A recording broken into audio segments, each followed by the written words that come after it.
आज का जो केस मैं आपको बताने वाला हूं उसे जानकर आपका प्यार से विश्वास उठ जाएगा, क्योंकि आज का केस ही कुछ ऐसा है। लेकिन आज की क्राइम स्टोरी शुरू करने से पहले मैं हूं संकित और आप देख रहे हैं क्राइम वेयर हाउस की एक और न्यू क्राइम स्टोरी। तो आप इस वीडियो को लाइक कर चैनल को सब्सक्राइब जरूर कर लें। तो चलिए शुरू करते हैं आज की स्टोरी। आज की कहानी है एना जेडरोकोविक की। एना का जन्म 2001 में पोलैंड में हुआ था। एना एक दयालु और विचारशील लड़की थी। एना को घूमना फिरना भी बहुत पसंद था और साथ में उसे गिटार बजाना भी बहुत पसंद था। एना ने जापानी सीखने और जापान देश में रहने का सपना देखा था। फिर एक दिन एना 2019 और 2020 के आसपास पोलैंड से यूके चली गई। यूके में वह अपनी पढ़ाई के साथ साथ पार्ट टाइम जॉब भी करने लगी थी। फिर जनवरी 2021 में एना ने एक 30 साल के व्यक्ति से ऑनलाइन बातचीत करना शुरू किया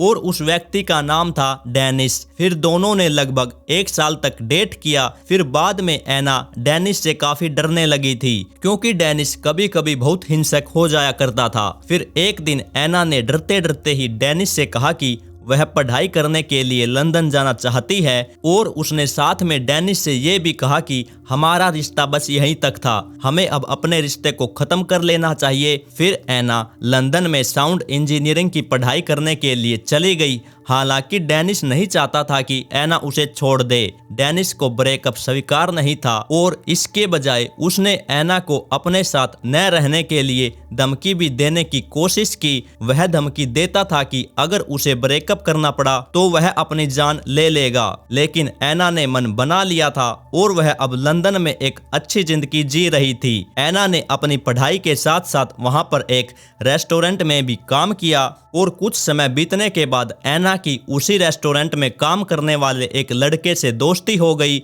और बाद में उन दोनों की दोस्ती प्यार में बदल गई और उस लड़के का नाम था जैक। अब दोनों की जिंदगी अच्छी चल रही थी, लेकिन डेनिस जो था वो अभी भी एना को भूला नहीं था। वो एना को धमकी भरे मैसेज करने लगा। एक मैसेज में उसने एना से कहा कि हम दोनों साथ में रहेंगे, इसलिए मैं तुम्हें किसी भी तरह पाने की कोशिश करूंगा। और साथ में डेनिस एना को वापस आने के लिए भी कहा करता था। एना जो थी वो डेनिस के लिए काफी चिंतित थी और उसने डेनिस को अपना ख्याल रखने के लिए कहा। लेकिन जैसे जैसे समय गुजरता गया वैसे ही डेनिस भी काफी हिंसक होने लगा। फिर दिन आया 17 मई 2022 का। इस दिन एना ने अपनी शिफ्ट पूरी की थी और जिस रेस्टोरेंट में एना काम किया करती थी वह रात के 11 बजे के आसपास अपना काम खत्म करके रेस्टोरेंट से जैक के साथ चली गई। फिर जैक और एना एक साथ घर की ओर चलने लगे। इन दोनों को आप स्क्रीन पर भी देख सकते हैं, लेकिन उन्हें नहीं पता था कि उनका पीछा किया जा रहा है। उसी सीसीटीवी में एक शख्स और आता दिखाई देता है जो जैक और एना का पीछा कर रहा था।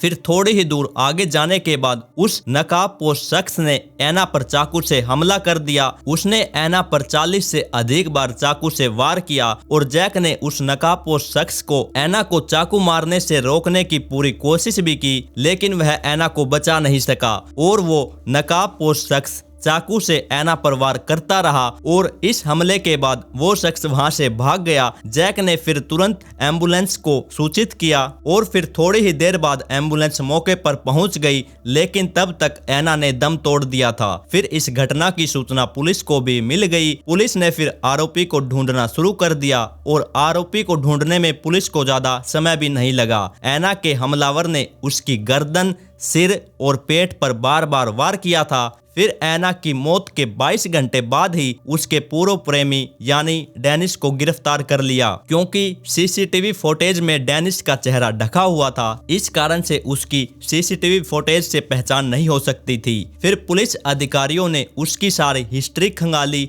और एना की मौत से ठीक 2 दिन पहले यानी 15 मई की भी उनको फुटेज मिली। डेनिस ने 150 मील से अधिक की यात्रा की थी। न्यूपोर्ट में उसका घर था। जब वह लंदन पहुंचा तो उसने सबसे पहले एना का पता लगाना शुरू किया और फिर उस रेस्टोरेंट को भी ढूंढ लिया जहां पर एना काम किया करती थी। लेकिन 15 मई को एना उस शाम रेस्टोरेंट में काम नहीं कर रही थी और डेनिस जो था वो उस रेस्टोरेंट के सामने आगे पीछे घूम रहा था। उसी शाम मोबाइल फोन रिकॉर्ड से पता चला कि डेनिस 15 मई को वहीं पर मौजूद था और फिर 17 मई को एना 5 बजे से ठीक पहले ही रेस्टोरेंट की शिफ्ट के लिए पहुंची थी। तभी कुछ ही देर बाद डेनिस भी रेस्टोरेंट की खिड़कियों से झांकने के लिए वहां पर पहुंच गया, यह देखने के लिए कि क्या वह उस रात 8 बजे काम कर रही थी और हत्या वाली रात डेनिस को वहीं पर एक दुकान से चाकू खरीदते हुए भी देखा गया। उसे फिर से सीसीटीवी में ऐना के पास आगे पीछे घूमता हुआ भी पाया गया। डेनिस जो था वो ऐना की शिफ्ट खत्म होने का इंतजार ही कर रहा था।